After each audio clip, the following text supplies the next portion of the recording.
So you want to build a castle. You picture the banners, the gatehouse, your name sitting on that ridge for 400 years. All right, now open your own accounts, because the man who does this for a living is standing in your hall waiting for an answer. Count everything you take in this year. Every rent, every mill toll, every fine from your own court. It comes to about £500. The castle he is proposing will cost $8,000. And when it is finished, it will earn you nothing, not a penny of revenue, ever, for the rest of your life. You are going to build it anyway. So did every man in your position for 400 years. Keep one name in your head: Beaumaris. We come back to it in about 14 minutes, and by then, you will understand why the towers still stop halfway up.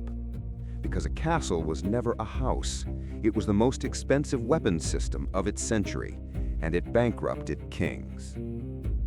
So start cheap, because you can. You are a Norman, it is 1070, and you have a problem. A few thousand men holding down 2 million people who want you dead. So you build the cheapest fortification in European history. A ditch, the spoil piled into a cone, a timber palisade, a wooden tower on top. Within 20 years, there are around 500 of them across England. Your cash cost is iron fittings, a carpenter, and timber you probably did not buy. Call it 15 to 20 pounds. Now look at what is missing from that number. The ditch was dug by the people you had just conquered, under obligation, at spear point. You did not pay for the largest line on the sheet. That is the actual innovation of the Norman castle. It converts political dominance straight into fortification, with the cash stripped out. You are not buying labor, you're spending your conquest. The catch is that it burns. Timber rots, timber burns, and a wooden tower can be taken in an afternoon by anyone determined. So you go to stone, and the entire structure of your project changes. The stone itself is the cheap part, if there is a quarry on your land. What ruins you is moving it. 12 miles overland can double the price of a block. That is why you will site your castle on navigable water, not only for the defense, because a boat carries stone for a fraction of what an ox cart charges. When Edward I built on Anglesey, he had 30 boats working the crossing. That was not logistics, that was the budget. Then mortar. Mortar means lime. Lime means burning limestone for days, which means fuel, which means you strip the woodland for miles around. You are not buying a material, you are running a permanent industrial plant with its own workforce. Then timber, not for the walls, for scaffolding, for floors, and above all, for centering. That is the wooden frame that holds an arch in the air until the mortar sets. Every doorway, every window, every vault in your castle gets built twice, once in wood, once in stone. Then lead for roofs and gutters, shipped in from the Mendips or the Peak. The most expensive material on your site, and by a distance the most stolen. Your own men will take it. And iron, not structural iron, tool iron.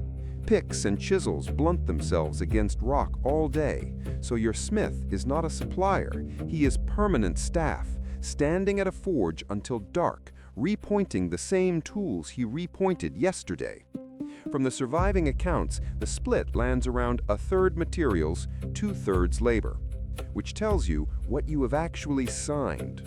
You have not bought a building, you have taken on a payroll that runs for a decade. Here is what you are paying per day.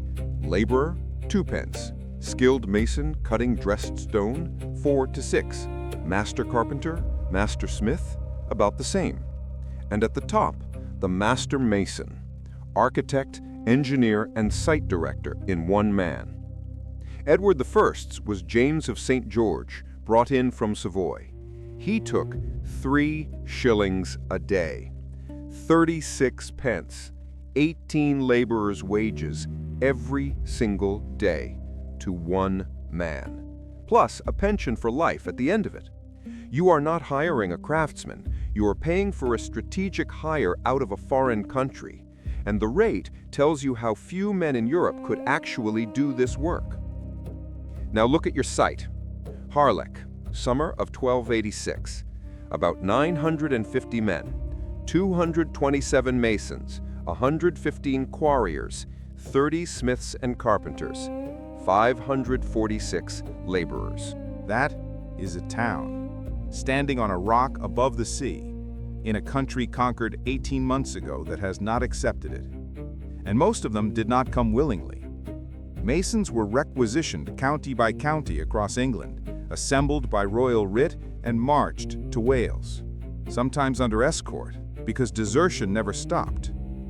When you read that a king built a castle, that is what the verb is hiding. Now the constraint that wrecks your schedule. You cannot lay mortar in frost. Water in fresh mortar freezes, expands, and destroys the bond. So your building season runs April to November. At the end of it, every unfinished wall head is capped with straw and dung, and the site shuts down. Which means your 5-year castle is not 5 years of work. It is about 35 months of building spread across 60 months of calendar. And for all 60, you are guarding the site, feeding a skeleton crew, and paying whoever lent you the money. So, totals. Harlech, 1283 to 1289, 8,190 pounds. Converted, that is just under 2 million pence, which at 2 pence a day is close to 1 million days of unskilled labor. Call it 4,000 laborer years, 1 castle, 6 seasons. And Harlech was the bargain. Chateau Gaillard was Richard the Lionheart's fortress above the Seine. It came in around 11,500 pounds and went up in about 2 years. Richard spent more on that 1 castle than on every castle in England across his entire reign. He is said to have called it his beautiful daughter. The French took it in 1204, 6 years after it was finished. Here is the question you should have asked 8 minutes ago. What does the finished castle earn? Nothing. Not a small return, not a snow one, nothing at all. It produces no grain, no wool, no cloth, no rent. Stone does not compound. If you are waiting for the year your castle turns profitable, you will die waiting, and so will your son. This is where most people stop understanding the medieval economy, so slow down. The castle is the machine that makes the land pay you. Take it away and nothing about the soil changes. The fields are still there, the mills still turn, your tenants still owe you. What changes is that the money stops arriving, because there is no longer anything standing between your rents and the men who would rather keep them. You are not buying revenue, you are buying collection. So look at what you are collecting. Your basic unit is the knight's fee, worth about 20 pounds a year. Hold 30 of them, and you are a middling baron at 600. A great earl runs 400 to 1,500, depending on the century and the harvest. But rent is the boring part. Your profit is in monopolies. Your tenants are obliged to grind their grain at your mill and leave you a cut of the flour. One watermill returns 2 to 5 pounds a year, forever, from a fixed asset that repairs itself out of its own income. In some lordships, they are obliged to bake at your oven. There is toll on your road and toll on your bridge, stallage in your market, fines from your own court because you are the judge and justice is a revenue line. Then death duties when a tenant dies. Then wardship. If he leaves a child, you take the estate's income until the heir comes of age. None of that is incidental. It is a designed extraction system, and every part of it needs armed men within a day's ride to function. And if you're a king, you build the town with the castle. Conwy, Carnarvon, Flint. English settlers planted in a walled borough beside the fortress, burgage plots at about a shilling a year, trading monopoly attached, the local Welsh legally excluded from it.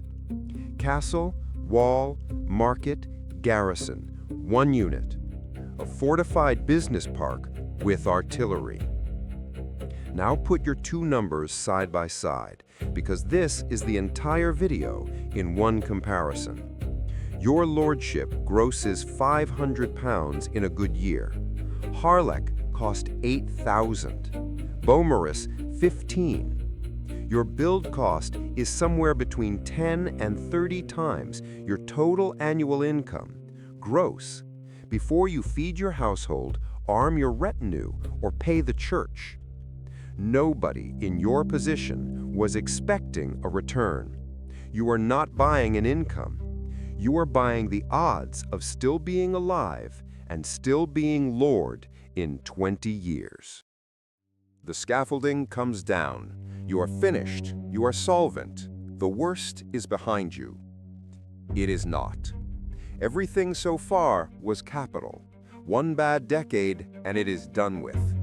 What happens now is worse, because the day the builders leave, your castle stops being a project and becomes a subscription. Start with the garrison. Your constable draws 20 to 40 pounds a year. Under him, on a quiet, peacetime footing, 20 or 30 men. Porters, watchmen, crossbowmen, a chaplain, a smith. Put the place on war footing, and that multiplies. And every one of them eats from stores you bought, in a fortress you deliberately sited somewhere that grows nothing. Then, maintenance. This is the one that actually ends families. Lead slips. Gutters block. Water gets into the wall core, and once water is in the core, the wall is dying from the inside where you cannot see it. Timber floors rot. Mortar spalls. The surviving accounts are repair bills, year after year, decade after decade, on a building whose entire job is to sit still and be rained on. Leave one empty for 15 years, and you do not have a castle, you have a quarry. And your neighbors know it. Add it up. Garrison plus repairs runs a few percent of the build cost annually, permanently. Over a century, running your fortress costs more than building it did. You did not buy a castle. You signed your family up to pay for one, for as long as they hold the land. And now, the third cost. The one that should feel uncomfortably familiar. You do not have 8,000 pounds. Nobody has 8,000 pounds sitting in a chest. Edward I certainly did not, and he was building a ring of them. So he borrowed. Largely from the Riccardi of Lucca, an Italian banking house that advanced the crown cash against future customs receipts. Hundreds of thousands of pounds moved through their hands across 2 decades. Read that again, in modern terms. It is a construction loan secured against tax revenue. Then, 1294, war with France. Edward needs everything at once, so he seizes the Riccardi's assets in England and stops paying. The firm never recovers. The greatest castle-building program in European history was financed by a bank that its own client destroyed. 14 minutes ago, I told you to remember Beaumaris. Here it is. Begun in 1295, laid out by the same James of St. George, the most perfect concentric fortress ever designed in Britain. And the towers stop, halfway up. Not a siege, not a defeat, nobody stormed it. The money stopped arriving. And 730 years later, it is still standing at exactly the height where the cash ran out. One caution before the numbers, and it matters. No medieval lord's complete annual account survives in a form you could audit. What follows is a model built from documented build costs, documented wage rates, and standard estimates of lordship income. The shape is solid, the decimals are mine, and the cards on screen say so. So run your accounts. 3 years. Only one of them is in black ink. A good year. Strong harvest, the road is peaceful, your courts are busy. Rents, mills, tolls, and fines gross £500. Your household and retinue take 220. The castle takes 180 for garrison, repairs, and stores. The church takes 50. You clear about £50. £50 against a build cost of $8,000. At that rate, your castle pays for itself in 160 years, assuming nothing goes wrong for 160 years. An ordinary year. Middling harvest, a few tenants in arrears, repairs you cannot defer. You gross 420. Your fixed costs do not move because that is what fixed means. You clear about £10. A war year. Your garrison triples. You are victualling for a siege and buying grain at wartime prices. And the tenants who owe you £400 are the ones being burned out. Revenue falls to 300. Costs go past 430. You are down £130. So you borrow, because the alternative is losing the castle, and the castle is the only reason anyone pays you anything at all. One war year erases a decade of good ones. That is not a bad outcome in this business. That is the business. So, who actually made money out of castles? Because somebody did, and it was not you. Follow 3 men off the same building site. 1. James of St. George, the contractor. He never owned a castle in his life. 3 shillings a day, a pension for life, and he finished his career as constable of Harlech and died comfortable. The man who built them got rich. The men who commissioned them did not. 2. The Riccardi of Lucca, the lender. They financed the whole program, and their client seized their assets and destroyed them. Lending to a man you cannot take to court is the oldest way in the world to lose a fortune, and it is still undefeated. And 3. And Edward I, the owner. He got the castles. He also died in 1307 owing enormous sums, having taxed England for 20 years to pay for stone in a country that never stopped resenting it. He won Wales. He never paid for it. So, was it worth it? By every financial measure in this video, no. Not one castle in Europe ever earned back what it cost. And within 2 centuries, gunpowder made those walls answerable in days. Kings with standing armies stopped wanting their barons behind stone. The asset did not depreciate, it inverted. It became a liability you were still legally obliged to maintain. Eventually, governments paid money to pull down what their ancestors had paid fortunes to raise. But you knew that when you signed. You were not buying a return. You were buying the ability to refuse, to say no to a rival, no to a rebellion, occasionally no to a king, and to be physically difficult to argue with. That is not an investment. It is an insurance premium on power itself, paid annually, in silver, forever. The castle never made you rich. It let you stay rich. And for 400 years, that was the more expensive problem. If you want the same arithmetic run on something that floats, the pirate ship is linked below. And tell me in the comments, £8,000 in 13th century silver, the castle or the fleet? Next time we price the opposite bet. Not a fortress that eats money for centuries, but an asset that promised to hand it to you in a week. In 1849, men sold farms their families had worked for 3 generations to buy a patch of gravel they had never seen. Some made a year's wages before lunch. Most paid for the privilege of finding nothing. The economics of owning a gold rush mine. This is owning history, where history opens its account books.